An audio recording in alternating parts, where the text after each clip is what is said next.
स्वागत आहे मित्रांनो, पुन्हा एक नवीन व्हिडिओमध्ये. बिग बॉसचा प्रोमो रिलीज झाला आहे, ज्याच्यामध्ये आपल्याला विशाल वर्सेस रुचिता या दोघांची दोस्ती आजपासून आपल्याला कधीच दिसणार नाही. कारण की विशालने असलं काही काम केलं, ज्याला बघून रुचिता साफ-साफ सगळ्या घरच्या सदस्यासमोर म्हणू लागली, की तो माझ्यासमोर तन्वीचा साथ देऊ लागला. आणि जेव्हा ते बिग बॉसच्या स्टार्टिंगपासून माझा फ्रेंड होता, माझ्या टोळीत होता, एक वेळेस बी त्यानं माझ्याशी मतलब एक वेळेस बी त्याने सोबत घेतली नाही. परंतु एकच वेळेस फक्त मी थोडं भांडण करून दूर का झाली आणि तन्वी एक वेळेस त्याच्या जवळ आली, तर ती त्याची साईड घेऊन तो त्याचं सपोर्ट करू लागला.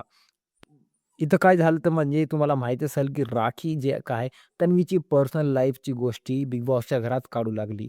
त्याच गोष्टीमुळे विशालनं तिच्या सपोर्ट करून तिच्याशी बोलू लागला. परंतु ही गोष्ट आपल्या रुचिताला आवडली नाही आणि रुचिता नाराज झाली. या दोघांमध्ये खूपच काही भयंकर भांडण होताना आपल्याला आजच्या एपिसोडमध्ये बघायला भेटणार.